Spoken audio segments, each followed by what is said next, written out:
There are, of course, many problems connected with life, of which some of the most popular are: why are people born?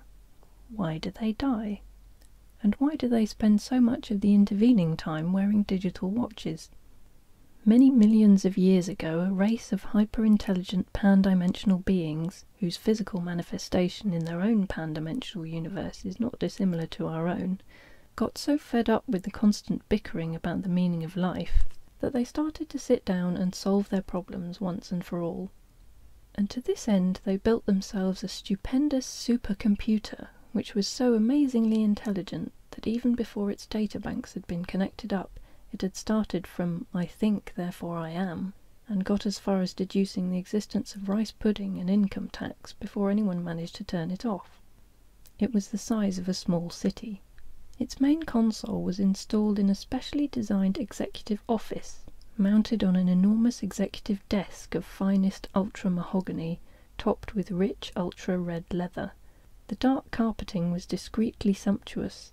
Exotic pot plants and tastefully engraved prints of the principal computer programmers and their families were deployed liberally about the room, and stately windows looked out upon a tree-lined public square.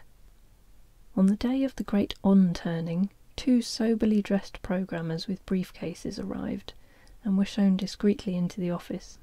They were aware that this day they would represent their entire race in its greatest moment, but they conducted themselves calmly and quietly as they seated themselves deferentially before the desk, opened their briefcases, and took out their leather-bound notebooks.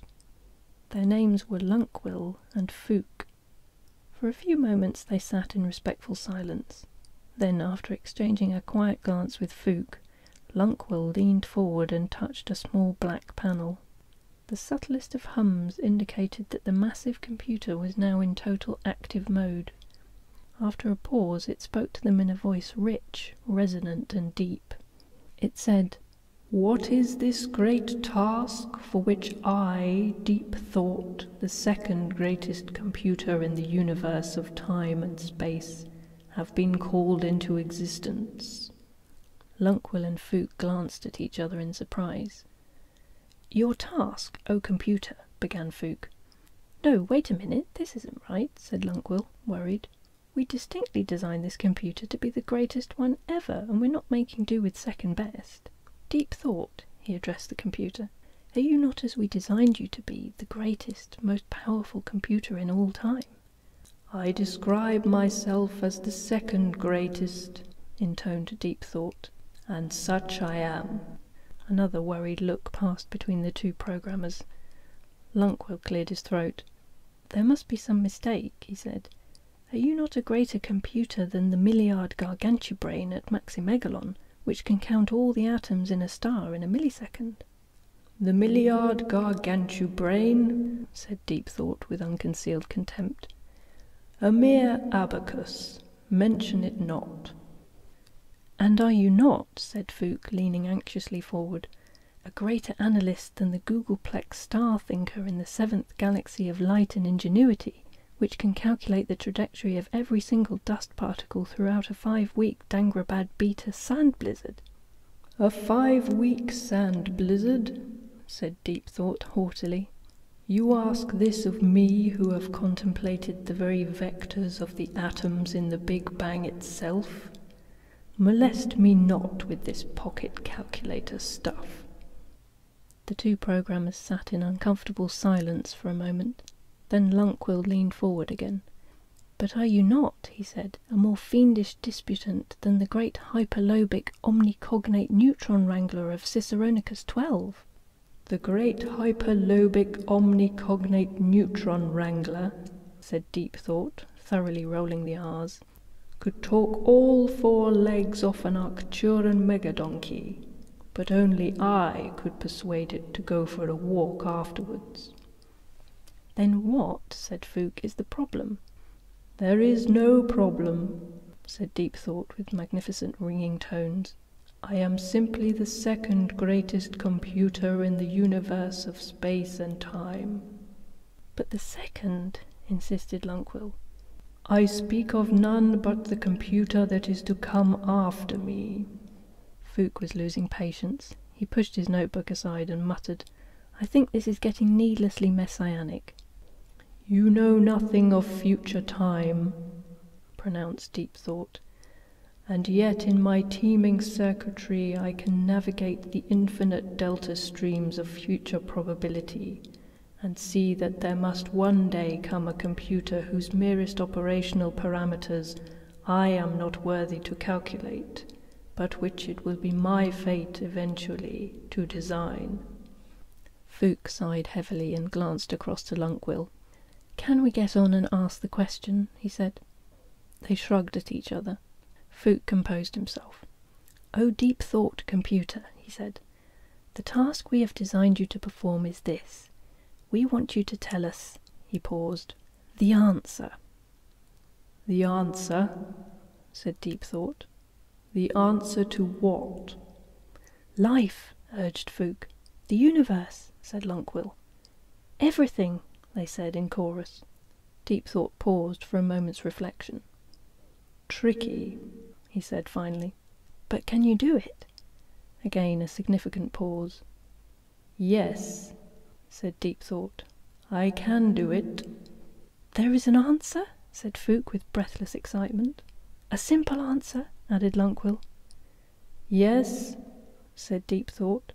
"Life, the universe, and everything, there is an answer. But," he added, "I'll have to think about it."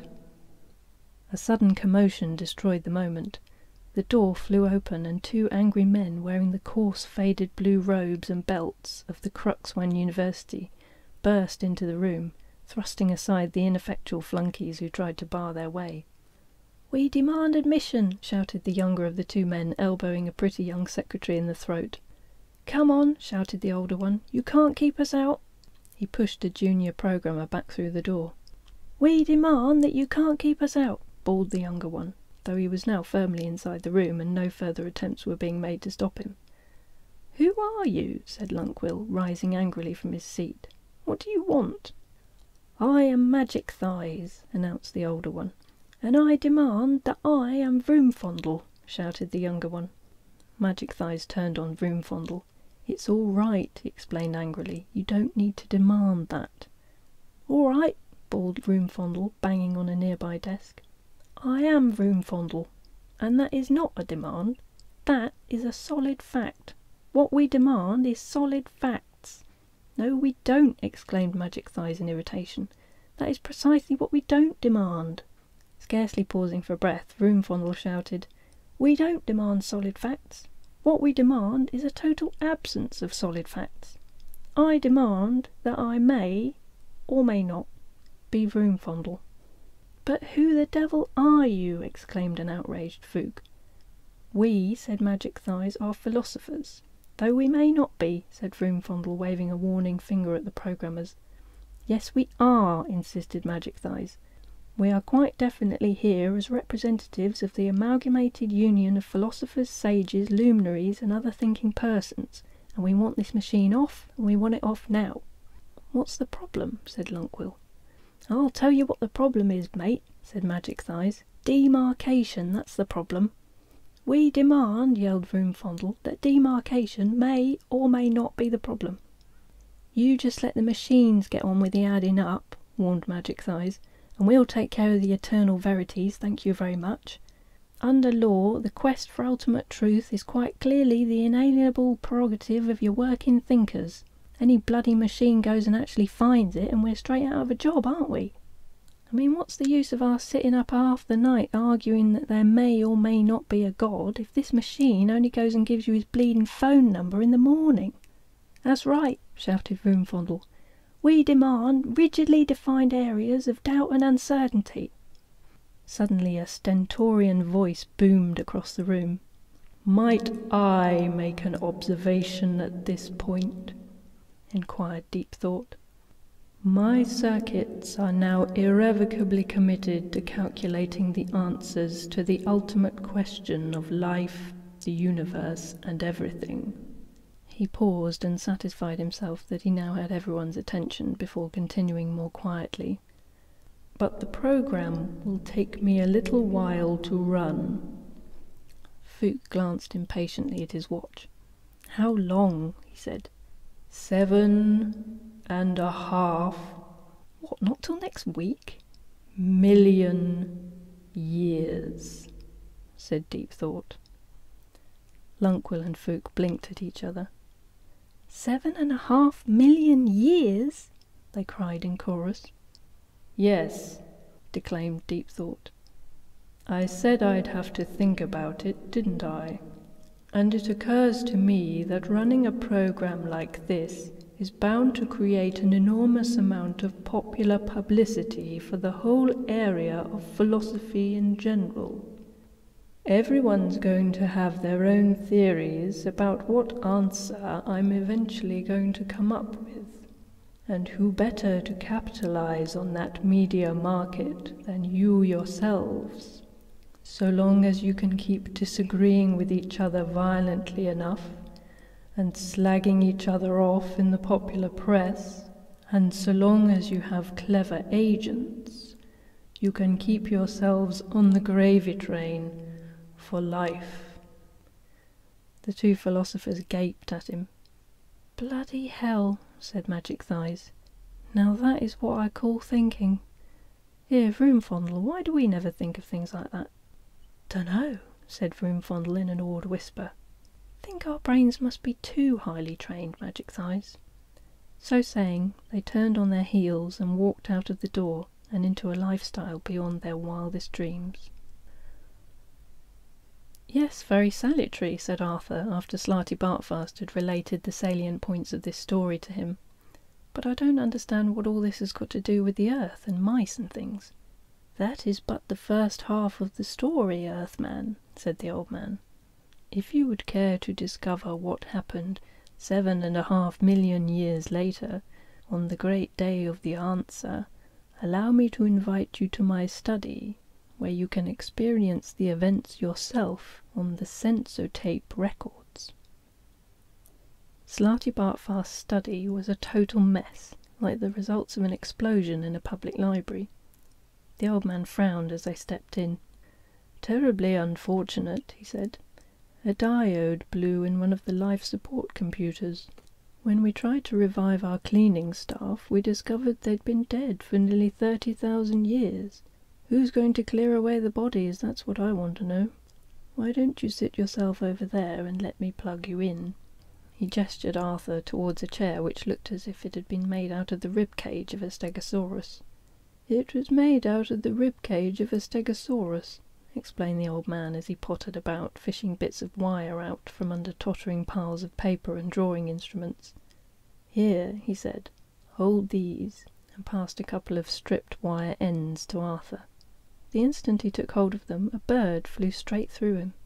He was suspended in mid-air and totally invisible to himself. Beneath him was a pretty tree-lined city square, and all around it, as far as the eye could see, were white concrete buildings of airy, spacious design, but somewhat the worse for wear. Many were cracked and stained with rain. Today, however, the sun was shining, and the square and all the streets around it were thronged with cheerful, excited people. Somewhere a band was playing, brightly coloured flags were fluttering in the breeze, and the spirit of carnival was in the air. A man standing on a brightly dressed dais before the building, which clearly dominated the square, was addressing the crowd over a tannoy. "O people who wait in the shadow of deep thought," he cried out, "honoured descendants of Vroomfondle and Magic Thighs, the greatest and most truly interesting pundits the universe has ever known, the time of waiting is over." Wild cheers broke out amongst the crowd. 7.5 million years our race has waited for this great and hopefully enlightening day, cried the cheerleader. The day of the answer. As the crowd erupted once again, Arthur found himself gliding through the air and down towards one of the large stately windows on the first floor of the building behind the dais. He experienced a moment's panic as he sailed straight through the window, which passed when a second or so later he found he had gone right through the solid glass without apparently touching it. No one in the room remarked on his peculiar arrival, which is hardly surprising, as he wasn't there. He began to realise that the whole experience was merely a recorded projection. The room was much as Slarty Bartfast had described it. In 7.5 million years it had been well looked after and cleaned regularly every century or so. The ultra-mahogany desk was worn at the edges, the carpet a little faded now, but the large computer terminal sat in sparkling glory on the desk's leather top, as bright as if it had been constructed yesterday. 2 severely dressed men sat respectfully before the terminal and waited. "The time is nearly upon us," said one, and Arthur was surprised to see a word suddenly materialize in thin air just by the man's neck. The word was "loonquall," and it flashed a couple of times and then disappeared again. Before Arthur was able to assimilate this, the other man spoke, and the word "fook" appeared by his neck. 75,000 generations ago our ancestors set this program in motion, the second man said, and in all that time we will be the first to hear the computer speak. "An awesome prospect, Fook," agreed the first man, and Arthur suddenly realized he was watching a recording with subtitles. "Shh," said Lynkwall with a slight gesture. "I think Deep Thought is preparing to speak." There was a moment's expectant pause whilst panels slowly came to life on the front of the console. Lights flashed on and off experimentally and settled down into a businesslike pattern. A soft, low hum came from the communication channel. "Good morning," said Deep Thought at last. Good morning, oh Deep Thought," said Lynkwall nervously. "Do you have, that is—" "An answer for you?" interrupted Deep Thought majestically. "Yes, I have." The 2 men shivered with expectancy. Their waiting had not been in vain. "There really is one?" breathed Fook. "There really is one," confirmed Deep Thought. "To everything? To the great question of life, the universe, and everything?" "Yes." Both of the men had been trained for this moment. Their lives had been a preparation for it. They had been selected at birth as those who would witness the answer, but even so they found themselves gasping and squirming like excited children. "And you're ready to give it to us?" urged Lynkwall. "I am." "Now?" "Now," said Deep Thought. "Though I don't think," added Deep Thought, "that you're going to like it." "It doesn't matter," said Fook. "We must know it." "All right," said the computer, and settled into silence again. The 2 men fidgeted. The tension was unbearable. "You're really not going to like it," observed Deep Thought. "Tell us." "All right," said Deep Thought. "The answer to the great question—" "Yes?" "Of life, the universe, and everything," said Deep Thought. "Yes?" "Is," said Deep Thought and paused. "Yes?" "Is—" "Yes?" 42, said Deep Thought, with infinite majesty and calm. It was a long time before anyone spoke. Out of the corner of his eye, Fook could see the sea of tense, expectant faces down in the square outside. "We're going to get lynched, aren't we?" he whispered. "It was a tough assignment," said Deep Thought mildly. 42? yelled Lynkwall. "Is that all you've got to show for 7.5 million years' work?" "I checked it very thoroughly," said the computer. "I think the problem, to be quite honest with you, is that you've never actually known what the question is." "But it was the great question. The question of life, the universe, and everything," howled Lynkwall. "Yes," said Deep Thought with the air of one who suffers fools gladly. "But what actually is it?" A slow, stupefied silence crept over the men as they stared at the computer, and then at each other. "Well, you know, it's just everything," said Fook weakly. "Exactly," said Deep Thought. "So once you do know what the question actually is, you'll know what the answer means." "Oh, terrific," muttered Fook. "Look, all right, said Lynkwall. "Can you just please tell us the question?" "The ultimate question?" "Yes." "Of life, the universe, and everything?" "Yes." Deep Thought pondered for a moment. Tricky, he said. "But can you do it?" cried Lynkwall. Deep Thought pondered this for another long moment. Finally, "No," he said firmly. Both men collapsed onto their chairs in despair. "But I'll tell you who can," said Deep Thought. They both looked up sharply. "Who? Tell us." "I speak of none but the computer that is to come after me," intoned Deep Thought, his voice regaining its accustomed declamatory tones. "A computer whose merest operational parameters I am not worthy to calculate, and yet I will design it for you.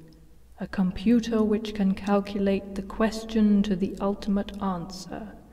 A computer of such infinite and subtle complexity that organic life itself shall form part of its operational matrix, and you yourselves shall take on new forms and go down into the computer to navigate its 10-million-year program.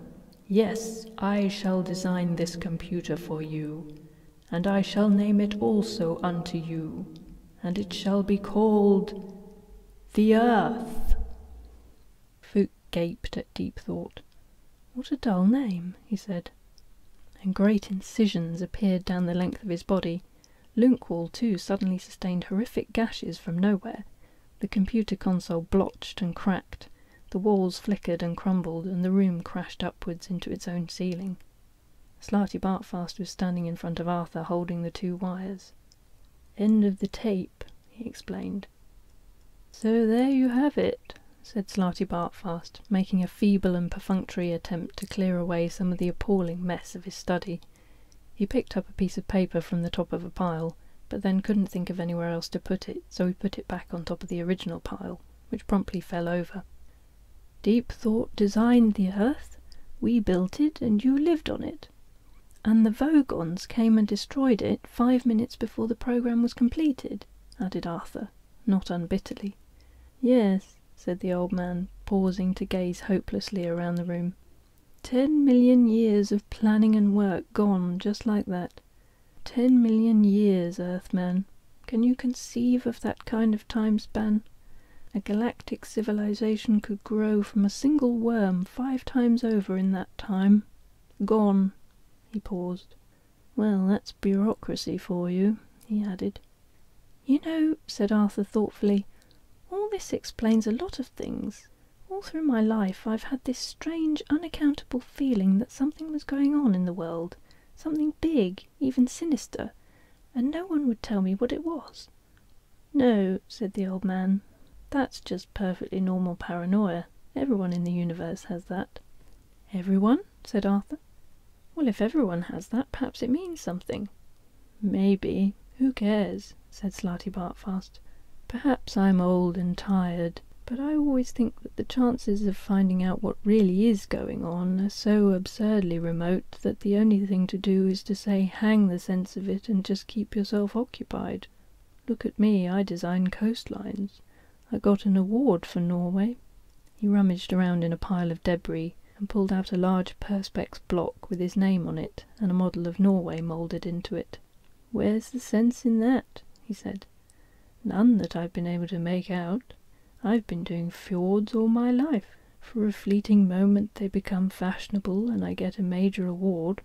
He turned it over in his hands with a shrug and tossed it aside carelessly, but not so carelessly that it didn't land on something soft. "In this replacement Earth we're building, they've given me Africa to do, and of course I'm doing it with all fjords again because I happen to like them. I'm old-fashioned enough to think that they give a lovely baroque feel to a continent. And they tell me it's not equatorial enough. Equatorial." He gave a hollow laugh. "What does it matter? Science has achieved some wonderful things, of course, but I'd far rather be happy than right any day." "And are you?" "No, that's where it all falls down, of course." "Pity," said Arthur with sympathy. "It sounded like quite a good lifestyle otherwise." Somewhere on the wall a small white light flashed. "Come," said Slarty Bartfast. "You are to meet the mice. Your arrival on the planet has caused considerable excitement. It has already been hailed, so I gather, as the third most improbable event in the history of the universe. What were the first two? Oh, probably just coincidences, said Slarty Bartfast carelessly. He opened the door and stood waiting for Arthur to follow. Arthur glanced around him once more, and then down at himself, at the sweaty, dishevelled clothes he had been lying in the mud in on Thursday morning. "I seem to be having this tremendous difficulty with my lifestyle," he muttered to himself. "I beg your pardon?" asked the old man mildly. "Oh, nothing," said Arthur. "Only joking." It is, of course, well known that careless talk costs lives, but the full scale of the problem is not always appreciated. For instance, at the very moment that Arthur said, "I seem to be having this tremendous difficulty with my lifestyle," a freak wormhole opened up in the fabric of the space-time continuum and carried his words far, far back in time across almost infinite reaches of space, to a distant galaxy where strange and warlike beings were poised on the brink of frightful interstellar battle.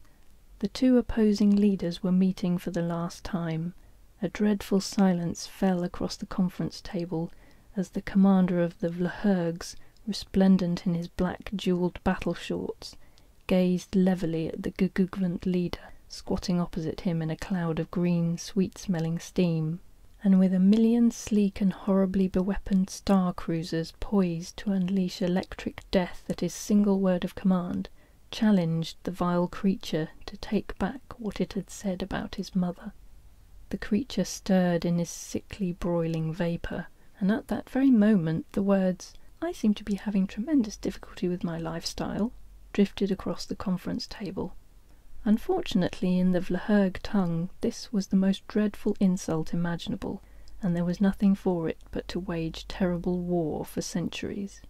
Eventually, of course, after their galaxy had been decimated over a few thousand years, it was realized that the whole thing had been a ghastly mistake, and so the two opposing battle fleets settled their few remaining differences in order to launch a joint attack on our own galaxy, now positively identified as the source of the offending remark. For thousands more years the mighty ships tore across the empty wastes of space, and finally dived screaming onto the first planet they came across, which happened to be the Earth, where, due to a terrible miscalculation of scale, the entire battle fleet was accidentally swallowed by a small dog. Those who study the complex interplay of cause and effect in the history of the universe say that this sort of thing is going on all the time, but that we are powerless to prevent it. A short air-car trip brought Arthur and the old Magrathean to a doorway. They left the car and went through the door into a waiting room full of glass-topped tables and perspex awards. Almost immediately a light flashed above the door at the other side of the room, and they entered. "Arthur, you're safe," a voice said. "Am I? Oh, good." The lighting was rather subdued, and it took him a moment or so to see Ford, Trillian and Zaphod sitting round a large table beautifully decked out with exotic dishes, strange sweetmeats and bizarre fruits. They were stuffing their faces. "What happened to you?" demanded Arthur. "Well," said Zaphod, attacking a boneful of grilled mussel, "our guests here have been gassing us and zapping our minds and being generally weird, and have now given us a rather nice meal to make it up to us. Here," he said, hoiking out a lump of evil-smelling meat from a bowl, "have some vegan rhino's cutlet. It's delicious, if you happen to like that sort of thing." "Hosts?" said Arthur. "What hosts? I don't see any—" A small voice said, "Welcome to lunch, Earth creature." Arthur glanced around and suddenly yelped. "Ugh!" he said, "there are mice on the table." There was an awkward silence as everyone looked pointedly at Arthur. He was busy staring at two white mice sitting in what looked like whiskey glasses on the table. He heard the silence and glanced around at everyone. "Oh," he said with sudden realization. "Oh, I'm sorry. I wasn't quite prepared." "Let me introduce you," said Trillian. "Arthur, this is Benji Mouse." "Hi," said one of the mice. His whiskers stroked what must have been a touch-sensitive panel on the inside of the whiskey glass, and it moved forward slightly. "And this is Frankie Mouse." The other mouse said, "Pleased to meet you," and did likewise. Arthur gaped. "But aren't they—" "Yes," said Trillian, "they're the mice I brought with me from Earth." She looked him in the eye, and Arthur thought he detected the tiniest resigned shrug. "Could you pass me that bowl of grated Arcturan megadonkey?" she said. Slarty Bartfast coughed politely. Excuse me," he said. "Yes, thank you, Slarty Bartfast," said Benji Mouse sharply. "You may go." "What? Oh, very well," said the old man, slightly taken aback. "I'll just go and get on with some of my fjords, then." "Ah, well, in fact, that won't be necessary," said Frankie Mouse. "It looks very much as if we won't be needing the new Earth any longer." He swiveled his pink little eyes. "Not now that we've found a native of the planet who was there seconds before it was destroyed." "What?" cried Slarty Bartfast, aghast. "You can't mean that. I've got 1,000 glaciers poised and ready to roll over Africa." "Thank you, Slarty Bartfast," said Benji firmly. "That will be all." "Yes, sir," said the old man coldly. "Well, goodbye, Earthman," he said to Arthur. "Hope the lifestyle comes together." With a brief nod to the rest of the company, he turned and walked sadly out of the room. Arthur stared after him, not knowing what to say. "Now," said Benji Mouse, "to business." Ford and Zaphod clinked their glasses together. "To business," they said. "I beg your pardon," said Benji. Ford looked around. "Sorry, I thought you were proposing a toast," he said. The two mice scuttled impatiently around in their glass transports. Finally they composed themselves, and Benji moved forward to address Arthur. "Now, Earth creature," he said, "we have, as you know, been more or less running your planet for the last 10 million years in order to find this wretched thing called the ultimate question." "But," started Arthur hopelessly. "Hey, will you get this, Earthman?" interrupted Zaphod. "You're a last generation product of that computer matrix, right? And you were there right up to the moment your planet got the finger, yeah? So your brain was an organic part of the penultimate configuration of the computer program," said Ford, rather lucidly, he thought. "Well," said Arthur doubtfully. "In other words," said Benji, steering his curious little vehicle right over to Arthur, "there's a good chance that the structure of the question is encoded in the structure of your brain, so we want to buy it off you." "What, the question?" said Arthur. "Yes," said Ford and Trillian.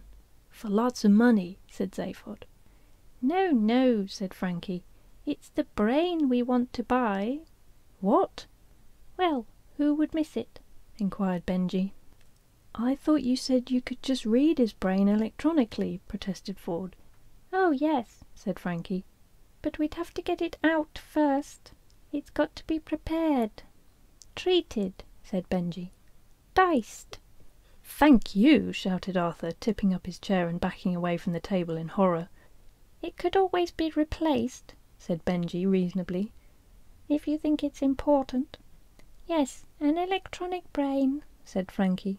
"A simple one should suffice." "A simple one?" wailed Arthur. "Yeah," said Zaphod with a sudden evil grin. "You just have to program it to say 'what' and 'I don't understand' and 'where's the tea?' Who'd know the difference?" "What?" cried Arthur, backing away still further. "See what I mean?" said Zaphod, and howled with pain because of something Trillian did at that moment. "I'd notice the difference," said Arthur. "No, you wouldn't," said Frankie Mouse. "You'd be programmed not to." Ford made for the door. "Look, I'm sorry, mice old lads," he said. "I don't think we've got a deal." "I rather think we have to have a deal," said the mice in chorus, all the charm vanishing from their piping little voices in an instant. With a tiny whining shriek, their two glass transports lifted themselves off the table and swung through the air towards Arthur, who stumbled further backwards into a blind corner, utterly unable to cope or think of anything. Trillian grabbed him desperately by the arm and tried to drag him towards the door, which Ford and Zaphod were struggling to open. With one more yank, Ford and Zaphod got the door open. On the other side of it was a small pack of rather ugly men, who they could only assume were the heavy mob of Magrathea. Not only were they ugly themselves, but the medical equipment they carried with them was also far from pretty. They charged. All in all, it was extremely fortunate that at that moment every alarm on the planet burst into an ear-splitting din. "Emergency! Emergency!" blared the klaxons throughout Magrathea. Hostile ship has landed on planet. Armed intruders in Section 8A. Defense stations, defense stations. The two mice sniffed irritably round the fragments of their glass transports as they lay shattered on the floor. Damnation, muttered Frankie Mouse. All this fuss over 2 pounds of earthling brain. Half a mile away, 4 figures pounded up a corridor looking for a way out. They emerged into a wide open-plan computer bay. They glanced about wildly. "Which way do you reckon, Zaphod?" said Ford. "At a wild guess, I'd say down here," said Zaphod, running off down to the right between a computer bank and the wall. As the others started after him, he was brought up short by a kilo-zap energy bolt that cracked through the air inches in front of him and fried a small section of adjacent wall. A voice on a loudhailer said, "Okay, Beeblebrox, hold it right there, we got you covered." "Cops!" hissed Zaphod, and span around in a crouch. "You want to try a guess at all, Ford?" "Okay, this way," said Ford, and the 4 of them ran down a gangway between 2 computer banks. At the end of the gangway appeared a heavily armoured and space-suited figure waving a vicious kilo-zap gun. "We don't want to shoot you, Beeblebrox," shouted the figure. "Suits me fine," shouted Zaphod back and dived down a wide gap between 2 data processing units. The others swerved in behind him. "There are 2 of them," said Trillian. "We're cornered." They squeezed themselves down in an angle between a large computer databank and the wall. They held their breath and waited. Suddenly the air exploded with energy bolts as both the cops opened fire on them simultaneously. "Hey, they're shooting at us," said Arthur, crouching in a tight ball. "I thought they said they didn't want to do that." "Yeah, I thought they said that," agreed Ford. Zaphod stuck a head up for a dangerous moment. "Hey," he said, "I thought you said you didn't want to shoot us," and ducked again. They waited. After a moment a voice replied, "It isn't easy being a cop." "What did he say?" whispered Ford in astonishment. "He said it isn't easy being a cop." "Well, surely that's his problem, isn't it?" "I'd have thought so." Ford shouted out, "Hey, listen! I think we've got enough problems of our own, having you shooting at us, so if you could avoid laying your personal problems on us as well, I think we'd all find it easier to cope." Another pause, and then the loudhailer again. "Now see here, guy," said the voice on the loudhailer. "You're not dealing with any dumb, 2-bit, trigger-pumping morons with low hairlines, little piggy eyes, and no conversation. We're a couple of intelligent, caring guys you'd probably quite like if you met us socially. I don't go around gratuitously shooting people and then bragging about it afterwards in seedy Space Rangers bars, like some cops I could mention. I go around shooting people gratuitously and then I agonize about it afterwards for hours to my girlfriend. And I write novels," chimed in the other cop, "though I haven't had any of them published yet, so I better warn you, I'm in a mean mood." Ford's eyes popped halfway out of their sockets. "Who are these guys?" he said. "Dunno," said Zaphod. "I think I preferred it when they were shooting." "So you gonna come quietly?" shouted one of the cops again. "Or you gonna let us blast you out?" "Which would you prefer?" shouted Ford. A millisecond later the air about them started to fry again as bolt after bolt of kilo-zap hurled itself into the computer bank in front of them. The fusillade continued for several seconds at unbearable intensity. When it stopped, there were a few seconds of near quietness as the echoes died away. "You still there?" called one of the cops. "Yes," they called back.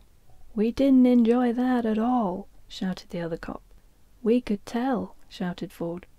"Now listen to this, Beeblebrox, and you better listen good." "Why?"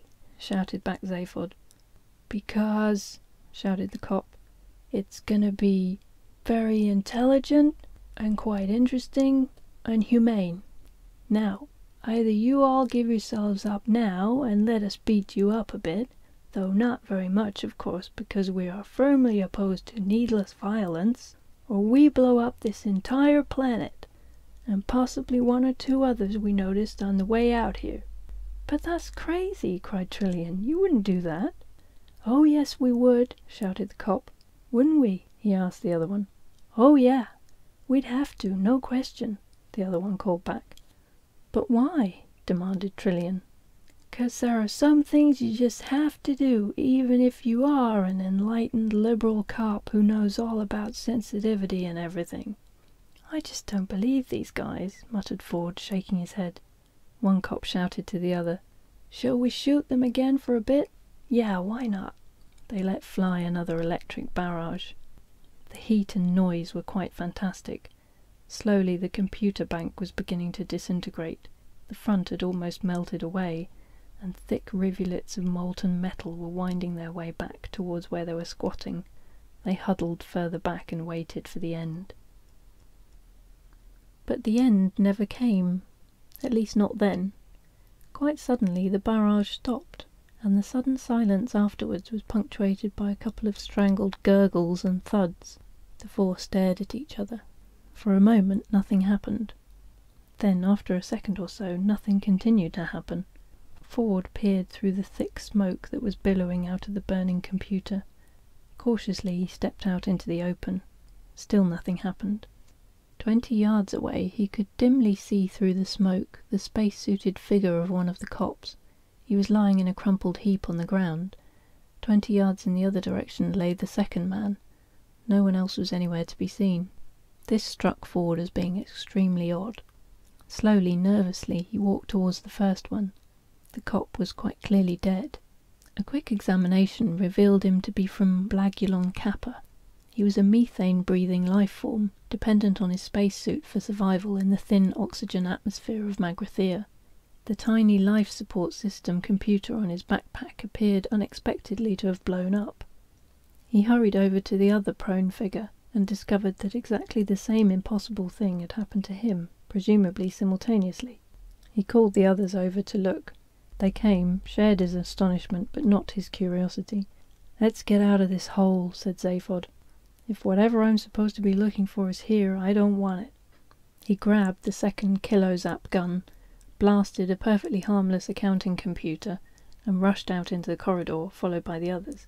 He very nearly blasted hell out of an air car that stood waiting for them a few yards away. The air car was empty, but Arthur recognised it as belonging to Slarty Bartfast. It had a note from him pinned to part of its sparse instrument panel. The note had an arrow drawn on it, pointing at one of the controls. It said, "This is probably the best button to press." The air car rocketed them at speeds in excess of R-17, through the steel tunnels that led out onto the appalling surface of the planet, which was now in the grip of yet another drear morning twilight. The air car deposited them next to the Heart of Gold, which stood starkly on the frozen ground like a bleached bone, and then precipitately hurled itself back in the direction whence they'd come, presumably on important business of its own. Shivering, the four of them stood and looked at the ship. Beside it stood another one. It was the Blagulon Kappa police craft, a bulbous shark-like affair, slate-green in colour and smothered with black stencilled letters of varying degrees of size and unfriendliness. The letters informed anyone who cared to read them where the ship was from, what section of the police it was assigned to, and where the power feeds should be connected. It seemed somehow unnaturally dark and silent, even for a ship whose two-man crew was at that moment lying asphyxiated in a smoke-filled chamber several miles beneath the ground. It's one of those curious things that's impossible to explain or define, but one can sense when a ship is completely dead. Ford could sense it, and found it most mysterious. A ship and two policemen seemed to have gone spontaneously dead. In his experience, the universe simply didn't work like that. The other three could sense it too, but they could sense the bitter cold even more, and hurried back into the Heart of Gold, suffering from an acute attack of no curiosity. Ford stayed and went to examine the Blagulon ship. As he walked, he nearly tripped over an inert steel figure lying face down in the cold dust. "Marvin!" he exclaimed. "What are you doing?" "Don't feel you have to take any notice of me, please," came a muffled drone. "But how are you, Metal Man?" said Ford. "Very depressed." "Why," said Ford, squatting down beside him and shivering, "are you lying face down in the dust?" "It's a very effective way of being wretched," said Marvin. "Don't pretend you want to talk to me, I know you hate me." He jacked himself up to his feet and stood resolutely facing the opposite direction. That ship hated me, he said dejectedly, indicating the police craft. That ship? Said Ford in sudden excitement. What happened to it, do you know? It hated me because I talked to it. You talked to it? Exclaimed Ford. What do you mean you talked to it? Simple. I got very bored and depressed, so I went and plugged myself into its external computer feed. I talked to the computer at great length and explained my view of the universe to it, said Marvin. And what happened? Pressed Ford. It committed suicide, said Marvin, and stalked off back to the Heart of Gold. That night, as the Heart of Gold was busy putting a few light years between itself and the Horsehead Nebula, Zaphod lounged under the small palm tree on the bridge, trying to bang his brains into shape with massive pan-galactic gargle blasters.